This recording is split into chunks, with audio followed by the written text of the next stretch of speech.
Fall River, Massachusetts, August 4th, 1892. The day started like any other, humid, sticky, and restless. But by noon, the town would be shaken by one of the most infamous crimes in American history. Inside the respectable Borden home, blood soaked the walls and furniture.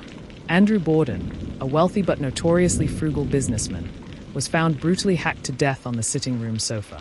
Upstairs, his wife Abby lay lifeless on the bedroom floor, her head nearly caved in from repeated blows. The murder weapon, an axe. The suspect, their youngest daughter, Lizzie Borden. Lizzie wasn't a poor, desperate criminal. She was a woman of society, a Sunday school teacher, and a figure many saw as prim and proper. Which is why the world couldn't believe it when whispers began to spread. Did Lizzie really take an axe? The story would ignite gossip, inspire nursery rhymes, and etch itself into American folklore. But behind the legend lies a real case, one that remains officially unsolved to this day. In this series, we'll peel back the layers, the murders, the investigation, the trial, and the haunting legacy of Lizzie Borden. Was she a cold-blooded killer or a victim of circumstance? Stay with us as we uncover the chilling truth. The Bordens appeared respectable from the outside. Andrew Borden, a stern man, had built wealth through banking and real estate. Yet, despite his fortune, he kept his family living modestly, without electricity, without indoor plumbing, in a home far below the standards of Fall River's elite. His wife, Abby, was the second Mrs. Borden. Lizzie and her older sister Emma had never accepted her. They still grieved their biological mother and resented Abby's presence in the household. Behind closed doors, bitterness festered. Lizzie, in her early 30s, was unmarried, something society often frowned upon in that era. Emma, quieter and more reserved, stood by her sister. Together, the Borden daughters lived under a roof simmering with tension. Whispers in Fall River suggested Lizzie had grown increasingly frustrated with her father's stinginess. Her friends enjoyed wealth, comfort, and prestige, while she was trapped in a house with an unwelcome stepmother.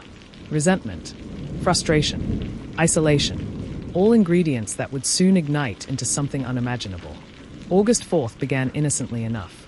Breakfast was served, though the family had been suffering stomach troubles, possibly food poisoning. Andrew left for his morning business errands, leaving Abby at home. By mid-morning, Bridget Sullivan, the Borden maid, was ordered to clean windows in the sweltering heat. Abby went upstairs to make the bed in the guest room. That would be the last time she was seen alive. Sometime after 9:30 a.m., Abby was struck in the head, once, twice, then over a dozen times. She collapsed to the floor, face down. Her skull was shattered. Andrew returned home just before 11 a.m. He sat on the sofa, exhausted. Minutes later, someone approached him with an axe. Blow after blow rained down until his face was unrecognizable. The killer moved quickly, efficiently, mercilessly, and the house fell silent. When Bridget discovered Andrew's body, chaos erupted. Lizzie claimed she had been in the barn. But the question remained, who could have committed such a brutal act in broad daylight?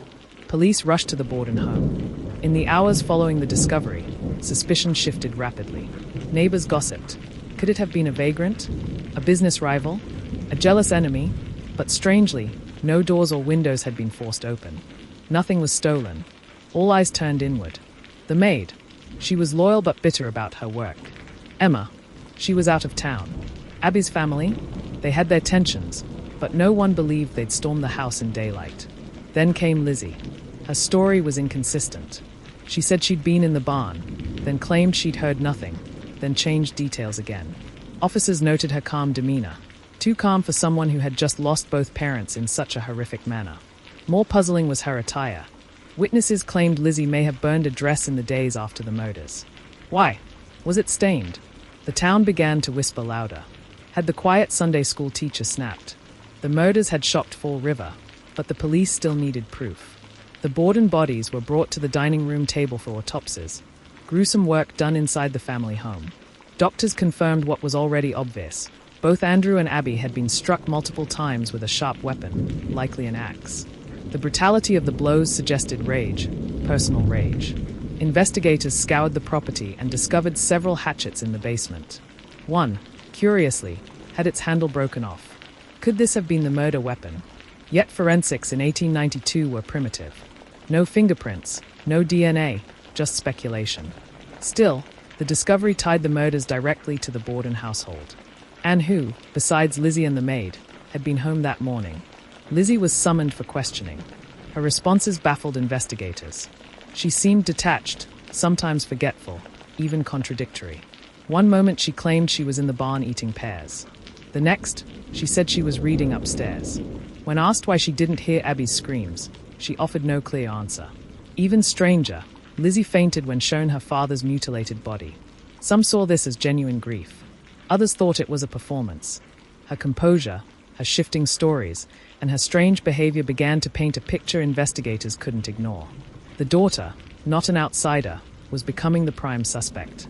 On August 11th, just 1 week after the murders, Lizzie Borden was formally arrested. The trial would become a national sensation. Newspapers called her the Butcher of Fall River. Songs and rhymes spread across the country. But Lizzie had powerful allies. Prominent lawyers, wealthy supporters, and sympathetic journalists began to frame her as a victim, a woman being unfairly targeted in a male-dominated society. Still, the question haunted everyone. If not Lizzie, then who? No strangers were seen entering or leaving the home. No other plausible suspects emerged. The nation held its breath. June 1893. The courtroom in New Bedford was packed. People from across America traveled to witness the spectacle. The prosecution painted Lizzie as a woman filled with resentment, angry at her father, hostile toward her stepmother, and trapped in a life of disappointment. They argued she snapped, seized the axe, and unleashed years of rage in a storm of blows. The defense countered. Lizzie was a church-going woman of refinement. Could such a woman truly commit such savage acts? They argued the evidence was circumstantial. No blood on her clothing, no eyewitness, no smoking gun. The jury, all men, listened closely. Would they convict a woman of such high standing? The prosecution struggled. Forensics couldn't prove the basement hatchet was the murder weapon. Blood evidence was weak. And Liz's alleged dress burning could not be tied directly to the murders. Worse, police had mishandled the crime scene. Evidence was contaminated, bodies were moved, and leads were overlooked. The defense pounced on every flaw. They emphasized Liz's calm character, her strong community ties, and the lack of direct proof. Doubt seeped into the jury box. Could the state really hang a woman based on suspicion alone? After weeks of testimony, the jury deliberated. The tension was unbearable. Finally, they returned. Verdict, not guilty. Lizzie Borden, the woman accused of hacking her parents to death, walked free. The courtroom erupted. Some gasped in shock. Others applauded. Lizzie fainted in relief. But outside the courthouse, public opinion was divided. Many believed she had gotten away with murder. Others thought she was wrongly accused, a victim of gossip and prejudice. Though acquitted, Lizzie Borden would never escape the shadow of the axe. And that's where the story deepens. Because being found not guilty is not the same as being innocent. Lizzie may have walked out of court a free woman, but Fall River never truly forgave her. Neighbors whispered when she passed. Children sang that chilling rhyme. Lizzie Borden took an axe and gave her mother 40 whacks.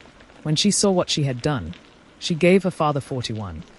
It didn't matter that the rhyme exaggerated the number of blows. It didn't matter that a jury had acquitted her. The legend had already been written. Lizzie was now a woman without a country. Acquitted, but forever branded. Despite the gossip, Lizzie and Emma inherited a considerable fortune. They moved into a grand home on French Street, which Lizzie named Maplecroft. Here, Lizzie finally enjoyed the luxuries her father had denied: fine furnishings, servants, and social events. Yet her newfound wealth didn't bring acceptance. The Fall River elite closed their doors to her. Invitations stopped. Clubs rejected her. Lizzie became a recluse in her own city. Her house, though lavish, felt more like a gilded cage. At first, Lizzie and Emma lived together at Maplecroft. But tensions grew. Emma was quiet, deeply religious, and resentful of Lizzie's attempts to host gatherings and reinvent herself. Lizzie, on the other hand, longed for companionship and attention. By 1905, the sisters had a bitter falling out. Emma moved away and never spoke to Lizzie again. The bond forged in childhood and solidified by the trial was shattered forever. No one knows the exact reason for their estrangement, but some suggest it was tied to Lizzie's growing independence and the rumors that would soon swirl around her private life. As Lizzie's isolation deepened, whispers began about her personal relationships. Some speculated she was romantically involved with actress Nance O'Neill, a bold, flamboyant woman who defied the norms of the time. Lizzie was known to host Nance and her theatre troupe at Maplecroft, behavior that scandalized Fall River society. For a woman already viewed as a murderer, these rumors only fueled gossip. She was no longer just Lizzie Borden the accused. She was Lizzie Borden the deviant. Her attempts to build a new life only made her more of an outcast. Decades passed, but Lizzie never escaped suspicion. She lived in Maplecroft until her death in 1927, still wealthy but forever watched from the shadows of infamy. Children avoided her home. Adults crossed the street. Newspapers continued to rehash her story whenever crime stories made the headlines. Even in old age, she was the woman with the axe. She was never tried again, but she was sentenced to something worse than prison, lifetime exile within her own community. And when she died, the town barely mourned. Modern psychologists have dissected the Borden case with fascination. Some argue Lizzie fit the profile of a spontaneous parricide killer, a child who kills parents after years of resentment. Her motive: years of control, repression, and jealousy. Others suggest she may have suffered from mental illness or even dissociation, explaining her strange, inconsistent statements after the murders. But the most chilling theory is this: Lizzie didn't kill for money, or revenge, or even freedom. She killed because she could. Was Lizzie truly the only possible killer? Some say no. Bridget the maid. She resented her work and disliked the Bordens. Could she have snapped after being ordered to toil in the heat? Emma Borden. She was out of town, but was her alibi airtight? Intruders. Though unlikely, some believe a stranger slipped inside and escaped unseen. But none of these theories hold strong evidence. Every path leads back to the same place, inside the Borden home, to the daughter no one wanted to believe capable of murder. Today, the Borden home in Fall River still stands, preserved as a bed and breakfast museum. Visitors can sleep in the rooms where Andrew and Abby were slaughtered. Ghost hunters claim the house is haunted. Guests report footsteps, whispers, and icy chills in the night. The walls may be scrubbed clean, but the air carries a heaviness. It's as if the house itself remembers what happened that August morning in 1892. The legend of Lizzie Borden is not just history, it's alive, in bricks, wood, and blood-soaked memory. Liz's story has inspired plays, films, songs, and endless retellings. She has become both villain and anti-hero. To some, she's the cold-blooded killer who escaped justice. To others, she's a symbol of rebellion against an oppressive father and an unwanted stepmother. Hollywood has reimagined her with horror twists, feminist reinterpretations, and psychological thrillers. But in every version, one question remains unanswered. Did Lizzie Borden really take an axe? We end where we began, with a mystery. No confession was ever made. No definitive evidence was ever found. The trial ended in acquittal, but the jury of public opinion never cleared her. Perhaps Lizzie was guilty. Perhaps she wasn't. What's undeniable is that the case changed how America viewed women, crime, and justice. And more than a century later, people are still haunted by her story. So, what do you think? Did Lizzie Borden really take an axe, or was she a victim of circumstance and gossip? Drop your thoughts in the comments below. And if you want more chilling deep dives into unsolved mysteries and notorious cases, subscribe to True Crime Hub, where we bring you the stories that history won't let rest.